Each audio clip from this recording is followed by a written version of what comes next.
We're just Oh, making well. it work. We're making it work. You know what? It's 24 hours. We should No. probably thank the people who are sticking with us for it too. Yeah, there have been some folks here from the beginning. This guy named Carl Wilkins, who you may have heard at the beginning, and he may be joining us at the end. He will be joining us at the end. I hope you are, Carl. You're part of the plan. Um, Oh, Carl's leaving. Chiming in, Carl, get off of mute Hi, here. Carl. Hey, this has been incredible. And I got these appointments, so I signed off, and I'm like, no, I got to go back and put something in the chat, and then I have to sign off. But good to see ya. You guys, I'm so glad these are recorded. And I heard Keel said we're going to try to break them into hour slots, which will be so accessible for people. Yeah. So good luck. Thanks. Thank you, Carl. Wow. Yeah. I needed that. That was the dose of energy I needed. Oh my goodness. No, it's been amazing. Okay, even though I've been on, I have slept a bit. I have to confess. And the old man has to get up in the night, so he gets up in the night, and then his problem is it's so interesting. Then it's hard to go back to sleep. But it's been incredible content. I'm really looking forward to checking out all these. So sign back off. Take care, guys. Thank you, Carl. Bye. Thank you. Bye-bye. Yeah, I was saying I so look forward to having a chance to watch everything that happened while I was sleeping. You'll hear from colleagues from Senegal, Mauritius, South Africa. Yeah. The stuff that I had no idea about that now I know a lot more about, which I'm It's grateful. amazing. It really is incredible. amazing to get to sample like programming from around the world and really just get it. It feels so connecting to see what everybody else is doing. Yeah. I mean, kicking things off in Hong Kong was so cool. It was so Yeah. They did such a great job talking about the legacy of the Nanjing massacre, the Holocaust, how Jews survived by heading east and onto the Cambodian genocide and other subject matter. And Tali's here. Okay, hey Tali. Yeah, I see that you're still here, Tali. We're just killing time and hanging out with our friends until our wonderful speakers arrive. Great. I mean, what a feat of organization you all have accomplished here. My goodness. And maybe because we have these couple of seconds, David, you can indulge me and we can talk a minute about how we've been working together for a long time and how we had planned to do programming in Pittsburgh in the month of April. And what grew from that and is only possible in the era of COVID is this moment where we are connected around the globe. And it's amazing. I want to congratulate you. As I told David yesterday, I'm so proud of him and of all that this coalition has accomplished. It's an honor to be part of it. It's an absolute honor. It wouldn't exist if not for you jumping in and saying, this idea, we're in. And it's like, who's this guy, David, that's emailing all these people to come and collaborate? But it means a lot when you have a really wonderful, well-respected institution that says, no, we're in, this is important to us, it matters. We've worked in communities that have experienced atrocities of late, and we've been invited in repeatedly, and Pittsburgh is no different. And I don't take that lightly. It's a very important responsibility to figure out how we do collective memory work, especially very soon after atrocities have happened. Right. It's delicate work, but we're figuring it out together. Because we know it's those communities that have suffered these sorts of atrocities that leaders emerge from those communities, and they have an incredible power to bring people together. And so we're tapping into that. And this whole 24-hour program is an example of that as well. So I'm very grateful to our friends in Pittsburgh. Yeah. Like, what we're going to do after this, we got to figure out what our Monday calls are going to be all about. I mean, That's right. We've got a long list. We got through April. It's like, what happens in May? We'll have to figure it out. Maybe after you rest tomorrow, and then after that, we'll get it. Yeah, maybe one day off. Yeah, you get one day off, David. That's it. We'll take off Shabbat too. So Sunday, Oh, we're 3 gonna days. be all over it. No, 2 days. I'm sorry. Tomorrow's Friday, isn't it? Yeah, I don't even know. Events planned already. First of all, I'm Lauren After Bairnsfather. I'm director of the Holocaust Center of Pittsburgh. And it is my honor to join you for the 15 hours of a 24-hour global vigil with the Together We Remember Coalition. And this concludes a month of programming for Genocide Awareness Month. Programs arrived in the United States several hours ago in this 24-hour block, and For the last hour, we were with people in Bosnia, and that was so incredibly powerful. One thing that we're doing from the United States is we are acknowledging that we all live on indigenous land, and that is true in Western Pennsylvania. The loss that that evokes is something that we should be aware of, and we live with that reality. The Holocaust Center of Pittsburgh partnered with David Estrin last summer to bring programs to Pittsburgh in the month of April. Discussions grew into building the TWR Coalition, which began as 5 Holocaust centers and museums in the United States. Wendy Singer in Illinois, who is my cousin, we didn't know that until last summer, suggested that we do a day of programming together. And this joint programming between institutions is something that we could not have accomplished without this new way of doing business virtually in the era of COVID. Tally Nates, who was just on the call, I think you're still there, she's in Johannesburg, she got involved. And through her, we opened up this day of programming to the entire world. Pittsburgh has become synonymous with the horrific event perpetrated against the Tree of Life building on October 27th, 2018. That event made it clear to me as head of the Holocaust Center that we had a special role to play for the community as a convener of unlikely allies and a builder of bridges. In the summer and fall of 2019, we were able to bring 2 remarkable exhibits to Pittsburgh, OpticVoices Roots and Lest We Forget. I will take this opportunity to thank the incredible sponsors of the Holocaust Center of Pittsburgh. For today's program, the Waldman family, the Scheer Foundation, University of Pittsburgh, Patrice O'Neill and Not in Our Town, the Jewish Federation of Greater Pittsburgh, the Light Education Initiative, and members of the Holocaust Center's advisory board, staff and volunteers of the center. Jackie Reese, thank you for everything you've done to bring our programs online. Our program today includes 2 guests I am proud to call friends, Emmai Alaquiva in Pittsburgh and Luigi Toscano in Germany. We will begin today by showing some film footage of the Emmy-nominated film Ghetto Steps, which is Emmai Alaquiva's film, and of Lest We Forget exhibits. The one in Pittsburgh is going to take center stage, but it has been all over the world. After we watch the videos, we'll continue into a conversation, which will be followed by a Q&A. And thank you again for being here.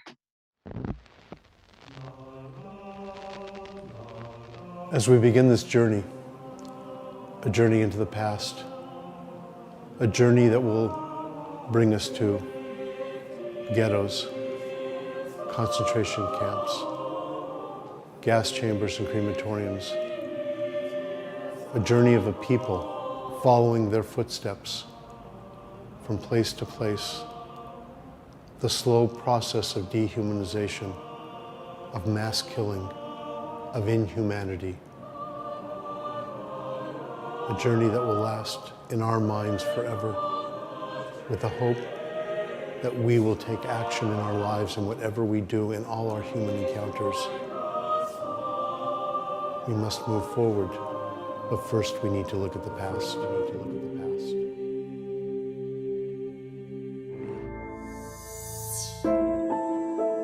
In Treblinka, and the numbers vary, it goes between 875 and 925,000 people were murdered here.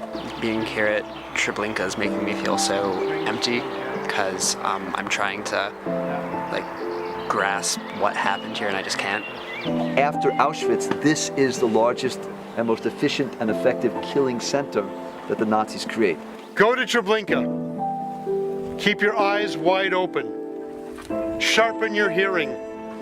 Stop your breathing. And listen to the voices which emerge from every grain of that earth. It's a really powerful experience. It's hard to stand here and know what occurred, and it makes me angry to know that what was here is gone. So secretly they established these places, fooling people that they were being taken to places where they're going to work again under good conditions. And when they came here, within 2 hours, nobody was alive. It was unprecedented and unbelievable. And we should be cocking our ears, listening to people who intend to do these things again. We never learned what happened, and if these things are happening again, not to a great extent as it happened to us here, we've never learned a lesson, and we have to be very vigilant in every one of us to do their part to make sure that it doesn't happen again.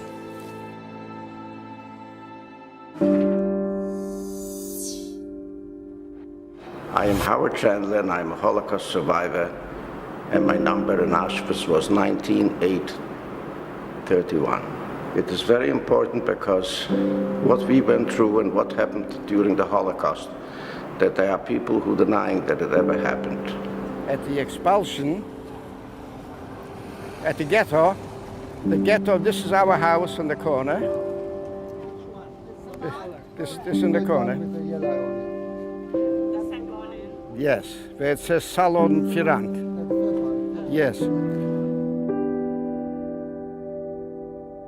It feels very happy to be here, but I miss the people who were here with me.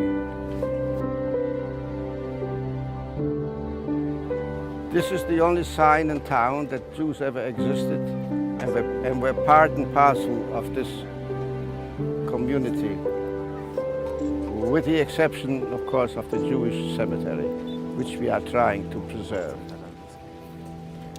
Howard, on behalf of Classrooms Without Borders, we have been a part of this journey for many years with you, and today we are gathered here after 74 years, for a much better reason, to honor and to remember all those that were here. Thank you very much. So.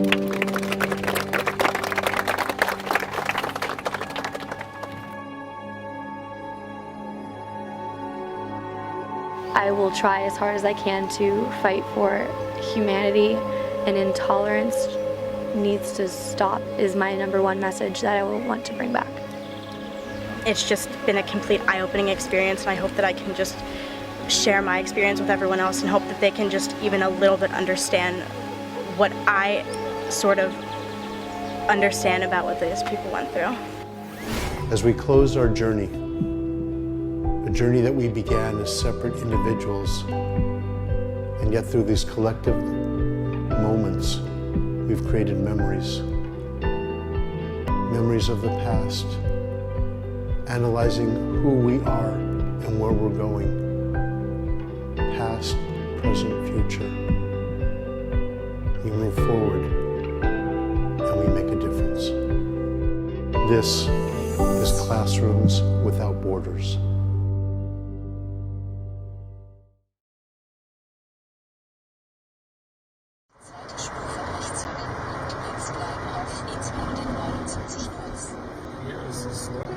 Ja.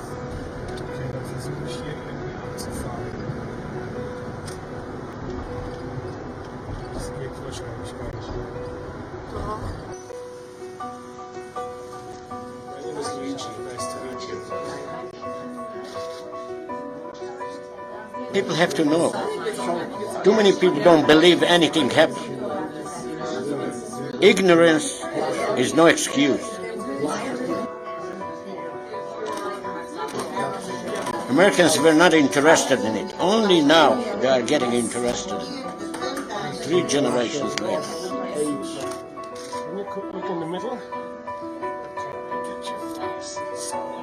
I'm a survivor from Stutthof concentration camp. There are still some people that say it never existed. It's a made-up story. Hate, I believe, is the worst disease in society, which causes all the problems. It starts with hate and ends with Holocaust. No.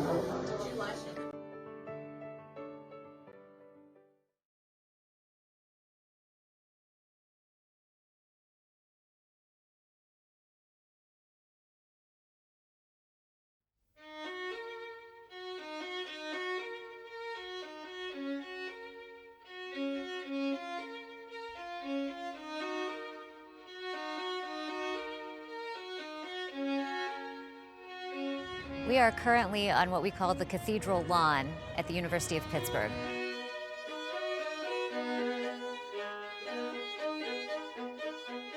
The exhibit is called Lest We Forget by the artist Luigi Toscano. It was his response to feeling like people don't know about the Holocaust.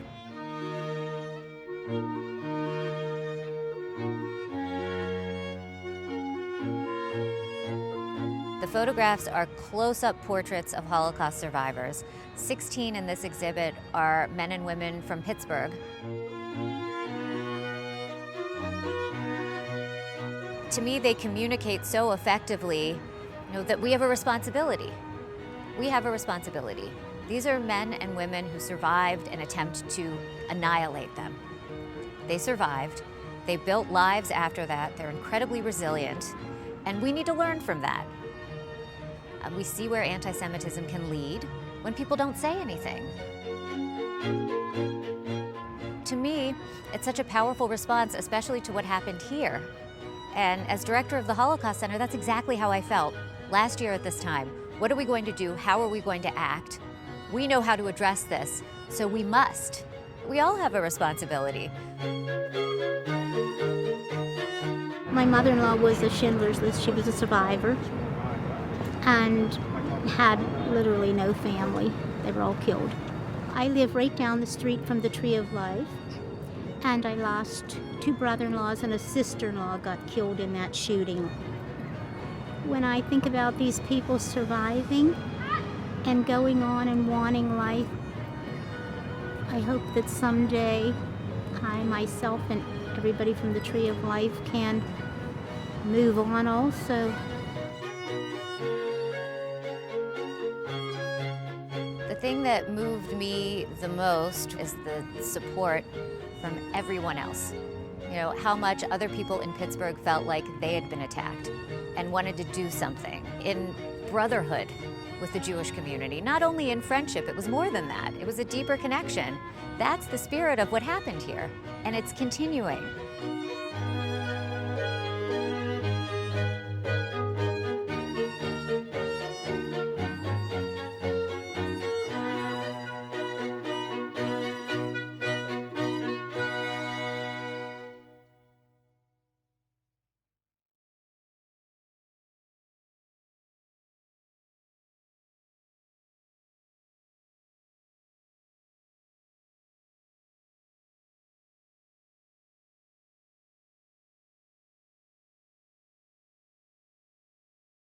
And we're back. I find all of that footage to be so emotional, and what adds to it is seeing all of these people close together with each other, something that we're not able to do right now. It is my honor and pleasure to welcome Emmai Alaquiva and Luigi Toscano to the Together We Remember Global Vigil. We will engage in a conversation about the power of art to establish the relevance of history and to drive important conversations and activism in the present. I want to encourage our guests to talk to each other throughout the next 30 minutes, and we'll see where this goes. Welcome, my friends. I want to ask, hello. I want to ask each of you to start the conversation so you'll have a chance to say a few words about yourselves. And I want you to tell everyone who's joined us today how you got started in art, and then we'll drill down to more specifics of the exhibits. Go on, brother Luigi. Hey. How you doing, buddy?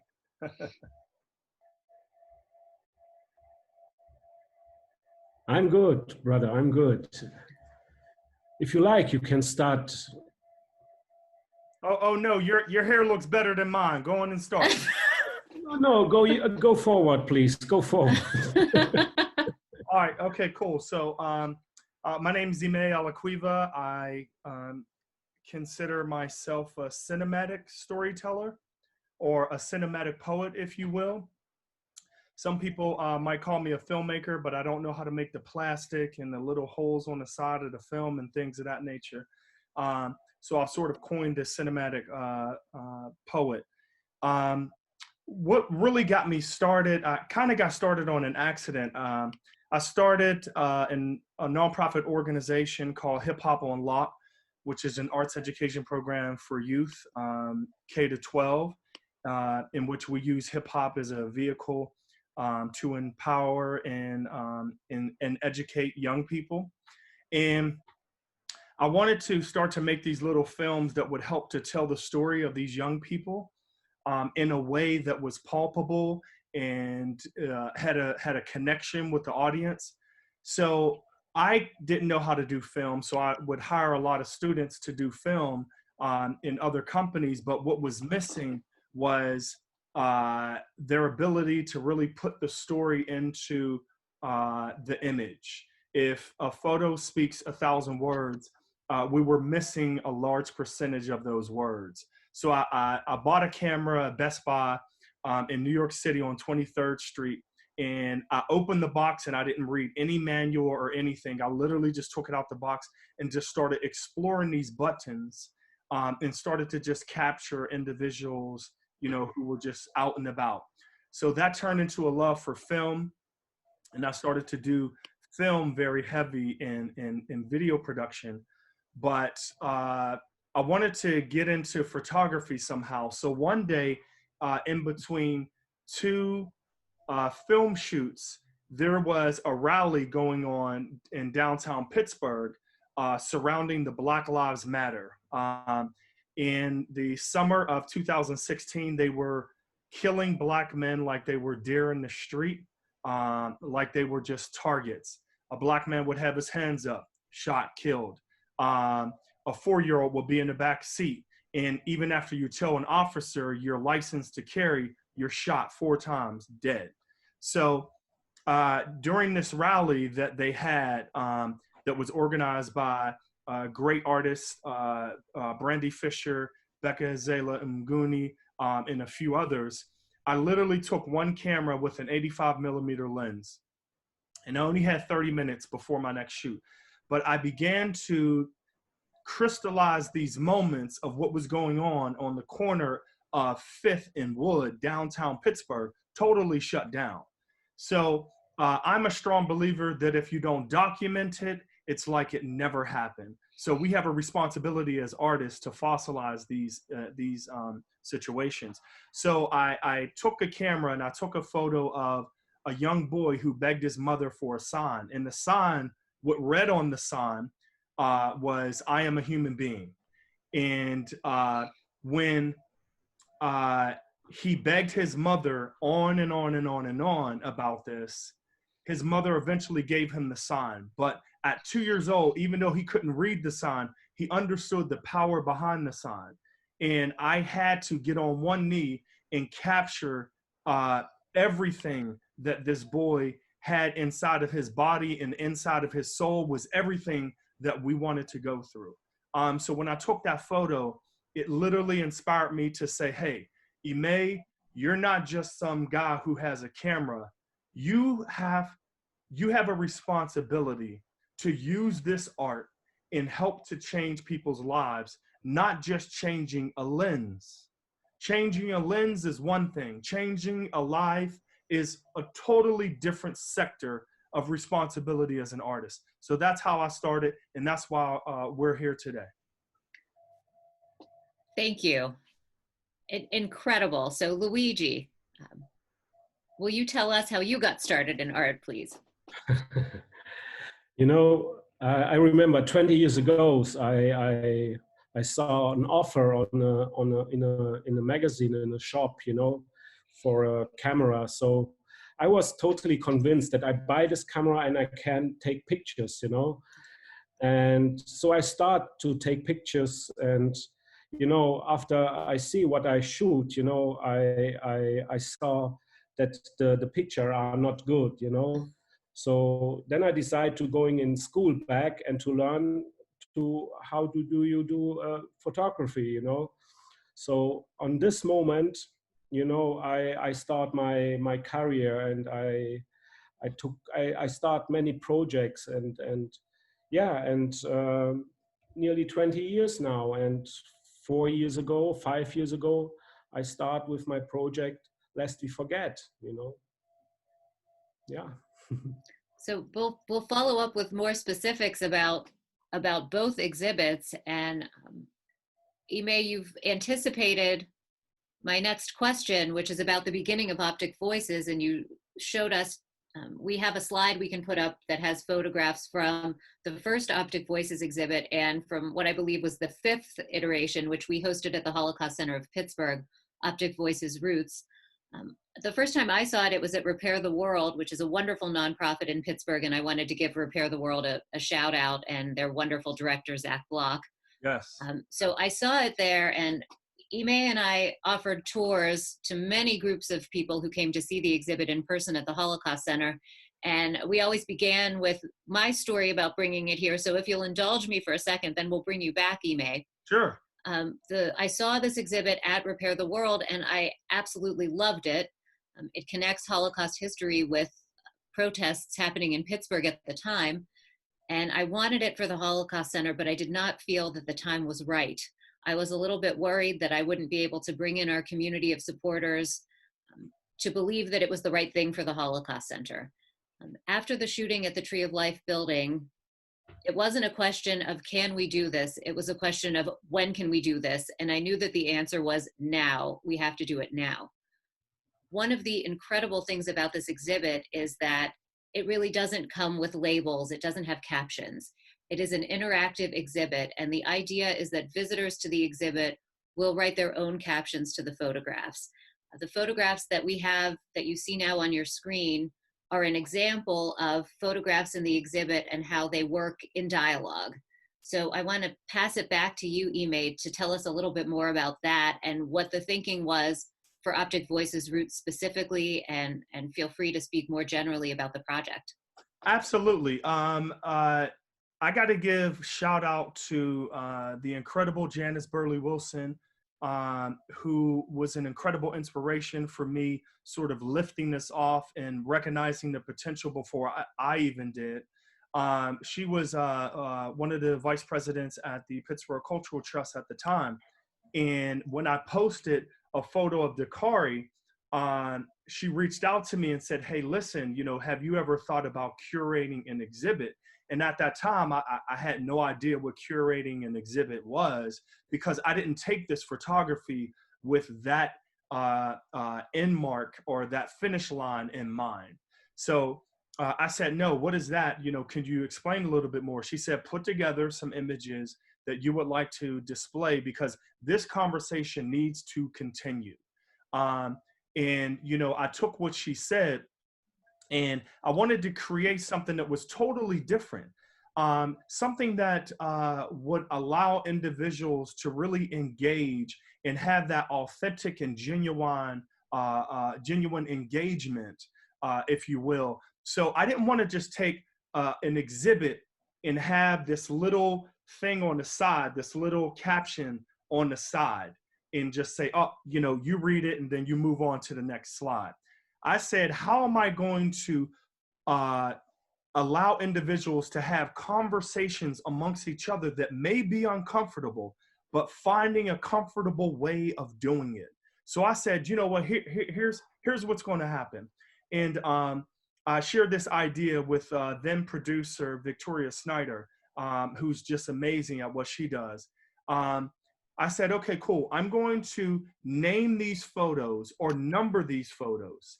And what you do is we're going to create a website in which you take the name of that photo, you go on to opticvoices.org, you find that photo, and then you caption that photo for how it makes you feel. Because the way I would caption a photo is different from how Luigi would caption, which is different, how David or Anna would caption a photo. But what it essentially does is it allows us to start these conversations. And in order for us to heal, we have to speak to each other.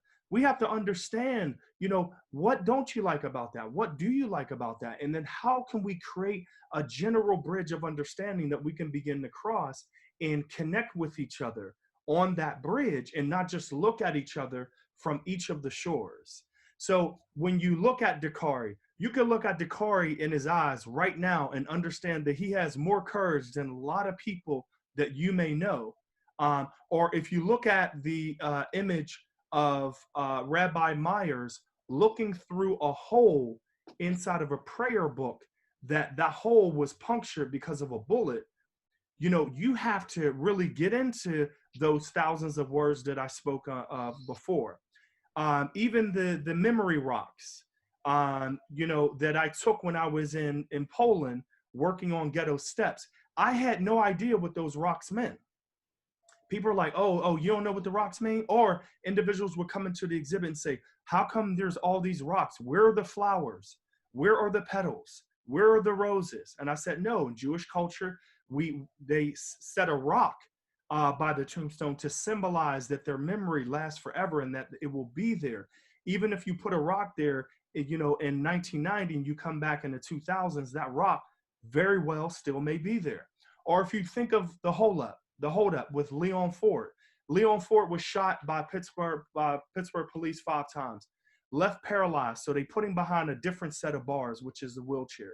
But also when you see the 8 gentlemen holding Leon Ford up, it's a metaphor to say, hey, listen, regardless of how heavy your story is, Black men have your back.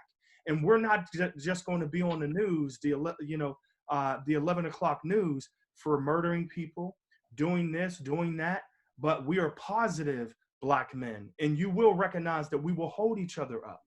And then if you look at Fanny is just as much of a survivor as Leon Ford.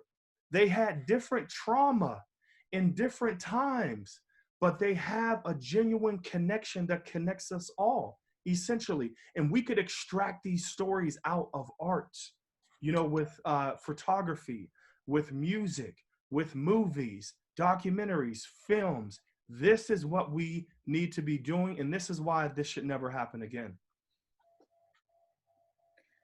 Thank you for mentioning Tori Snyder. I wanted to give a shout out to Tori for all of the work that she did. Shout, Tori. Shout to Tori for getting OpticVoices roots together and for all that she does for our community. Luigi, I want to continue with you and hear about the beginning of Lest We Forget, and also I want us to talk about what happened in Vienna.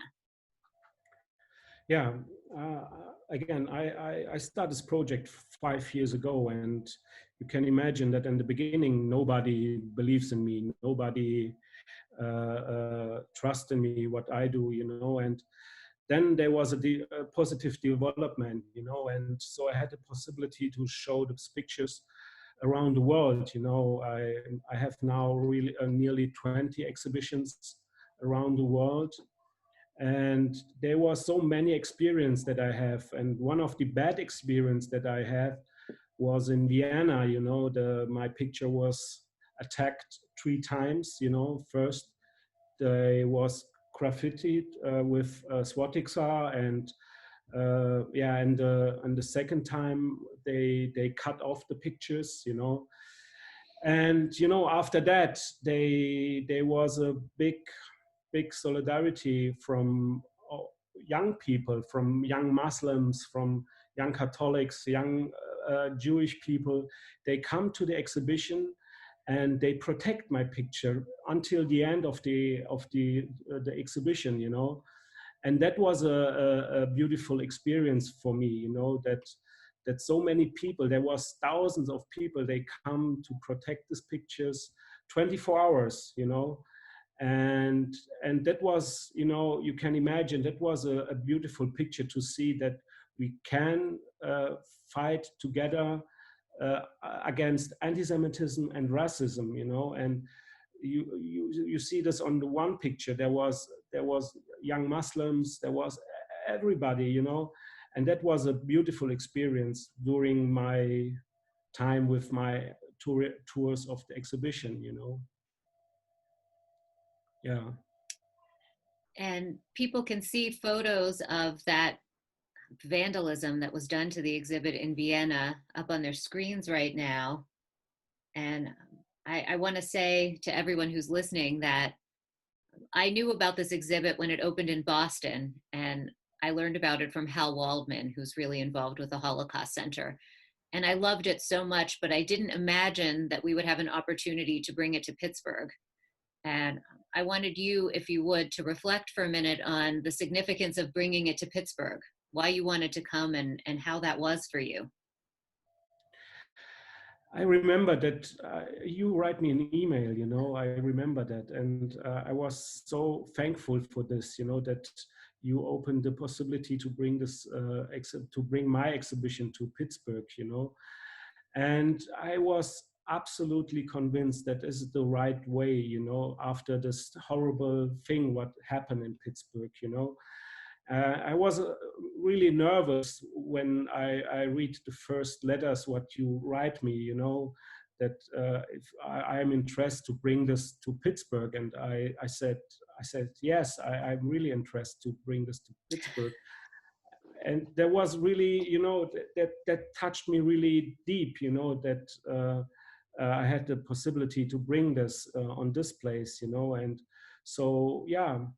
And then I come and we built an exhibition there, and perfect. We had incredible support from the University of Pittsburgh, and that was part of what could make it happen, because Pittsburgh does not have a city center in the way that Boston does, for example. Or when you were in Washington, D.C., you were on the reflecting pool by the Lincoln Memorial. We don't have a place that is the obvious place like that, but I felt strongly, and thank goodness leadership at the University of Pittsburgh agreed, that it belonged on the cathedral lawn. And we think 100,000 people saw it while it was there. And it was up at the 1-year commemoration of the shooting, and it became, you know, it was not billed as such, but on October 27th of 2019, it became a gathering place for many, many people before and after the official commemorative program. You gave us a real gift with this exhibit, Luigi, and I want to thank you for that. Thank you, thank you. And it was so beautiful to stay in Pittsburgh with you, with the survivors. I remember the opening, you know, and I feel really honored that so many people comes to visit the exhibition, and also to spend time there together with the, and also when before we opened the exhibition, I come to you to take pictures from the survivors. I remember that I do that during my tour from Philadelphia to San Francisco. I had a truck, so I had the possibility to cross the country from Philadelphia to San Francisco. So then I do a stop to Pittsburgh, and I took pictures from this beautiful survivors, you know, and I remember that I had this truck that many people had the possibility to sign my truck if they're against anti-Semitism and racism, you know, and so that was so great for me, you know, and I'm also really thankful for this experience, you know. For on the one hand, a child dream come for me true, you know, to have the possibility to cross the country, you know, America, and also to continue my project and to collect pictures, to do pictures from survivors, you know. Now I have nearly 400 survivors from around the world, you know.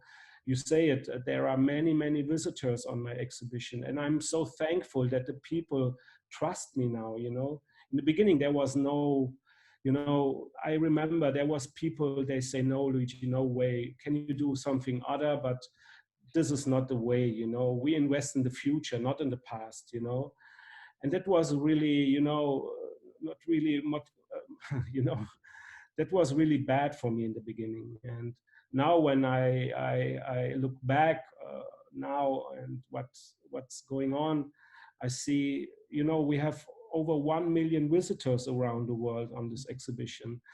The next 5 years, I had the possibility to show this exhibition in many other places in the world, you know. Hopefully the Corona crisis going, you know, gone, you know, so I, you know, on the, yeah. Thank you. So what I want to do now is, if anyone who's listening, watching on Facebook, or is on the Zoom and can put questions into the chat or the Q&A, please send them along to us. And I also want to invite Emmai and Luigi to talk to each other. So if you have questions for each other, think about that. And I think we have a new question for Luigi. Luigi, are you interested in expanding the exhibitions to include photos of survivors of different genocides and atrocities? This day is part of Genocide Awareness Month. So I'll repeat. Do you have interest in expanding the exhibitions to include photos of survivors of different genocides and atrocities, or do you feel strongly about focusing on Holocaust survivors right now? You know, I'm open for everything, you know, but I'm right now concentrated on the pictures about Holocaust survivors, you know, and you know, I have so many questions from other survivors around the world, and I would like to do that, you know. And what we can do is, if we have the possibility to make a great exhibition on a great place, and we can, you know, on the one side we can put my pictures, on the other side we can put other pictures from you know, and yeah, but I'm open for that. I know that many people who have been participating in this program would welcome that, and I can attest to the sheer power of those massive photographs. Everyone saw in the video that these photos are 8 feet tall and they're extreme close-up, and everyone remarked that it's the look in everyone's eyes, it's the look in the survivor's eyes that draws you in. And although you're not watching a video testimony, you're not hearing the whole story of the survivor's life and experience, it still has so much power. And you know, for me it's also important, sorry that I interrupt you, to stay in touch also with the younger generation. You know, I love that when younger people come to visit my exhibition, and the teacher have the possibility to do something about that, you know. And now I preparing a tour in Germany that we visit many schools, you know, and you know, it's important to give my experience to the younger generation, you know, and then they can work with my pictures, and it is so beautiful to see it, you know. Sometimes I step a little bit back, so I see, you know, the younger generation are interested to read the biographies, to work with the teachers, you know. I think it's a new level of remembrance, you know, and teaching the Holocaust, you know, and this is so beautiful to see it, you know. Yeah, and actually, and to add on, as far as the remembrance, I'm currently working on an exhibit that is going to go national. We've been local for some time, but you know, we're trying to get on that Luigi level now. We're trying to be all over the place. But we're starting on OpticVoices Mama's Boys, which is an interactive photography exhibit of the mothers who are often forgotten of Black men who have been killed or murdered at the hands of gun violence or police violence. The mothers are often kind of forgotten. And, you know, we're putting together that exhibit that is going to travel nationally and hopefully internationally. So I'd love to connect with you, Luigi, on sort of how you navigate that global space for us to get our art out. And the exhibit will feature individuals like the mothers of Mike Brown, you know, Eric Gardner, and other Black men, Antoine Rose's mother. And, you know, it's really important that it's okay to start local, and I'm speaking for myself, but it's important that this travels so that it could be a conversation that could be navigated through multiple cultures, not just because you're going into an exhibit and you see Holocaust survivors. That doesn't mean that other individuals that have been, you know, connected to genocide can't connect with that. And I think that that's an excellent vehicle on how we use our art, and people can sort of just latch on to that in order for us to create the conversation. So kudos to you, Luigi.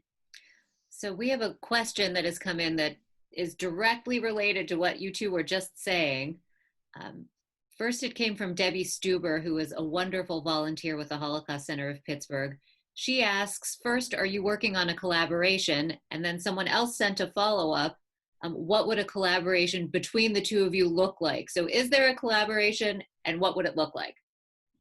What's up, Luigi? You want to grab the mic? You want to start? I can try it, brother. I can try it. hopefully you forgive me when I start to singing with you. No, we good, yeah. Yeah, but you know, I love this, that we can, you know, we can connect each other, you know, and we can do something together, you know, and this is the point, you know, what I would like to say, that we, you know, this is so important, that we connect us, you know, to do something against this, you know, to do something and to show the world it is possible, you know, it is possible to do something against anti-Semitism, racism, and any kind of hatred, you know.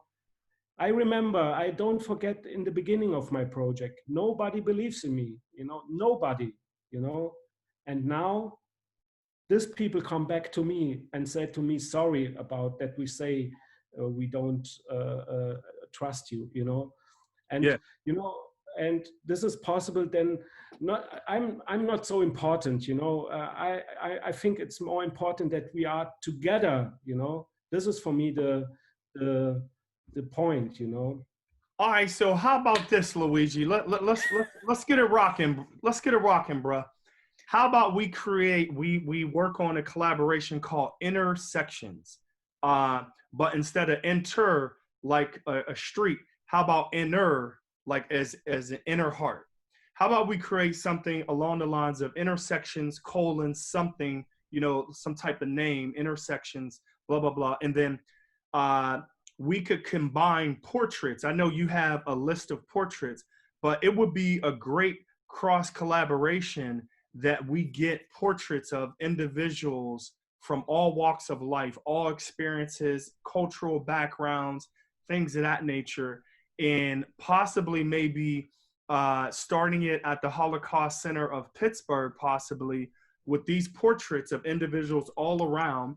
And then I think we should bring in a writer from Germany and a writer from Pittsburgh.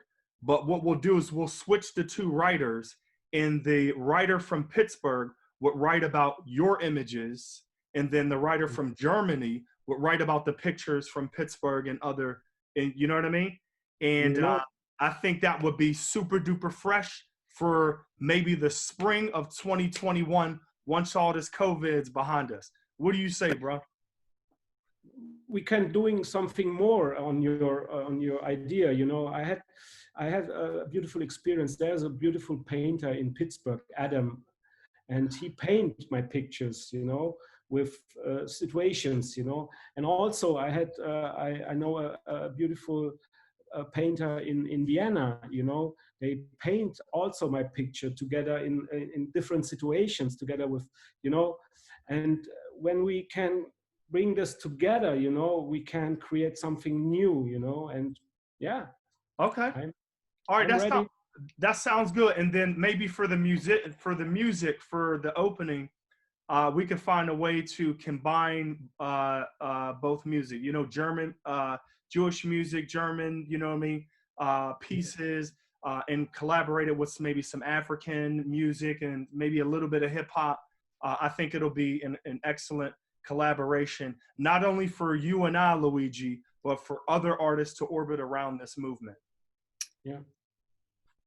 Absolutely. You are giving voice to a dream. So to me, dream come true. Thank you both. I'm blown away over here and trying to gather myself because I have a job to do here.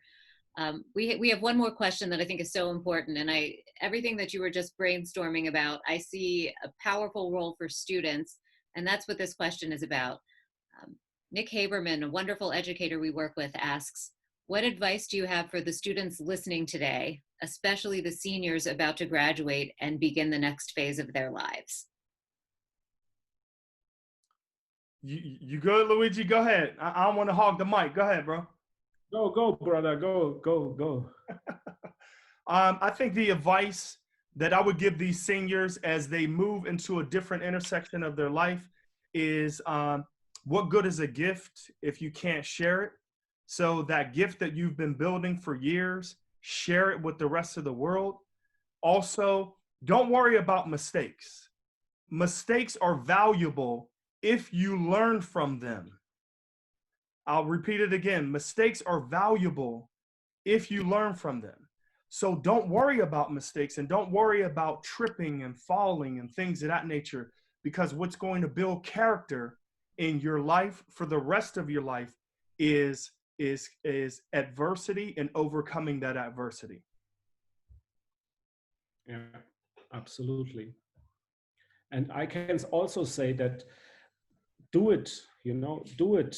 If you have an idea, do it, It's a hard way, I know that, but do it, I remember there was a young guy, they write me a really long email, they asked me, Mr. Toscano, what can I do, And I said to him, you do the right, you sit down, write your concept and start, I'm behind you, I can help you.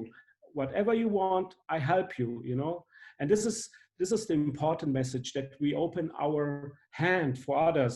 What you do, Emmai, you open the hand for me, and I open the hand for you, So we can do that together, And again, together we are great, Together we have the possibility to change something, This is my message, and also remembrance, our future, I remember that one of the survivors in the beginning of my project tells me, Luigi, if you forget the past, we are doomed to repeat it, And I will not that the story repeat, I will not that you know what I mean. And I can also motivate the younger generation, do it,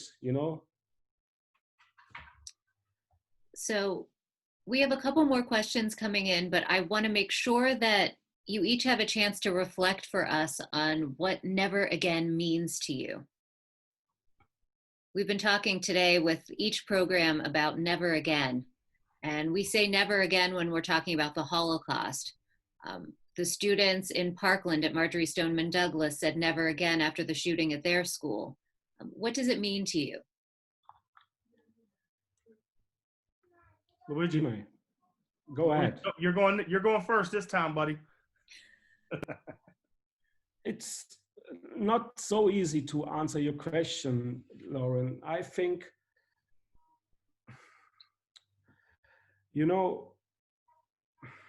it's for me, it's a little bit difficult to explain this in your language. So hopefully, Emmai, can you respond to this question, please? Okay, yeah, sure. I mean, I don't have anything written down, but never again will we be in a situation where we try to sweep these situations under the rug, right? A lot of times, so many individuals, don't even think the Holocaust ever existed. When I was doing my research before Ghetto Steps, I actually found a lot of film that Germans would actually make videos to send to the rest of the world to say, hey, listen, we're doing good here. These people are happy. They're amazing. But as artists and as individuals, the more we dig into the darkness, the more truth we will find. A lot of people, you have to realize that almost half of the truth hides in darkness. So never again will I not shine my light as bright as I can in order to dig into the darkness, to change the narrative of a lot of these propagandas and situations on my situations of my own people with slavery. That's where, it's genocide, in my culture. So never again will I let things sort of just go over me. But, we have to dig in more, and never again, is at least generationally from me on, never again will we hide or not dig for the truth with light. Yeah, exactly. Thank you, Emmai.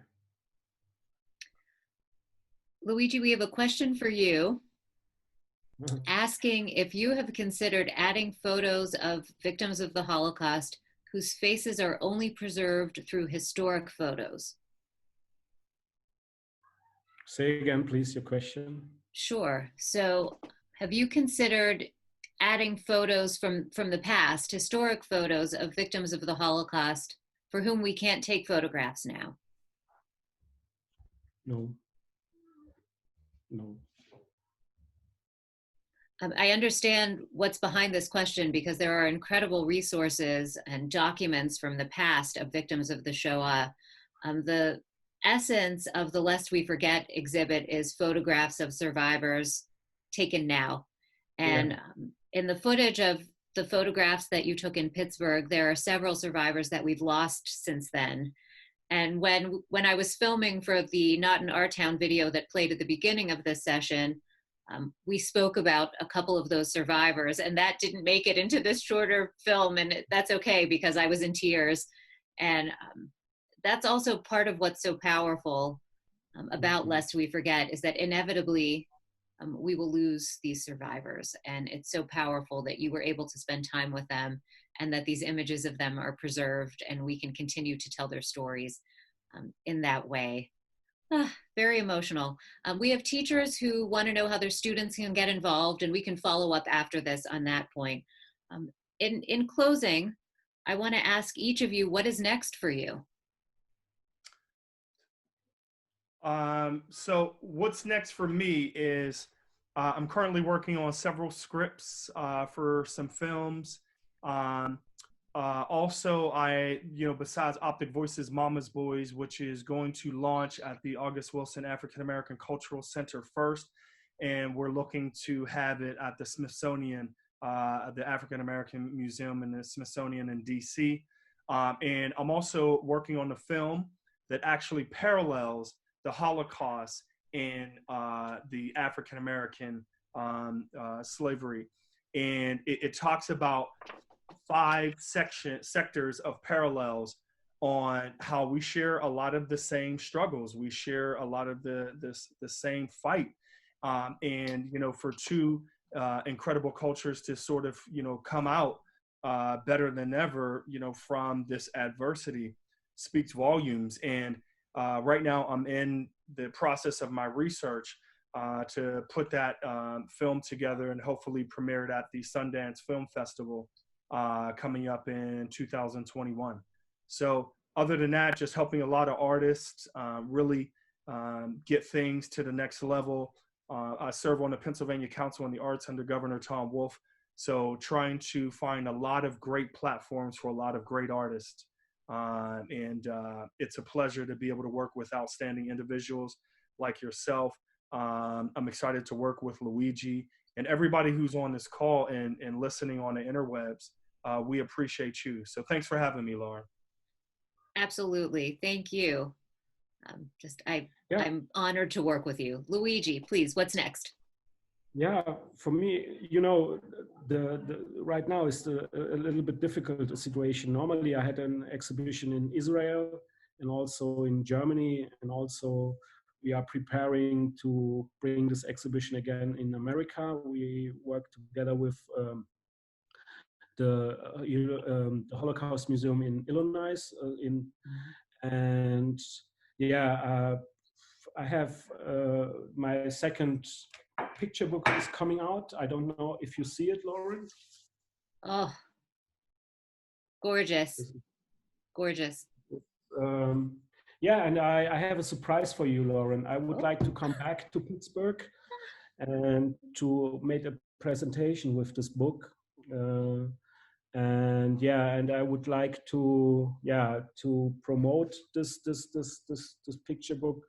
And also, I have many questions from other countries that they ask me to bring this exhibition also in this country, for example, in Canada or other places in Germany, and I will see, I have a lot to do. I have also, my documentary film about my project.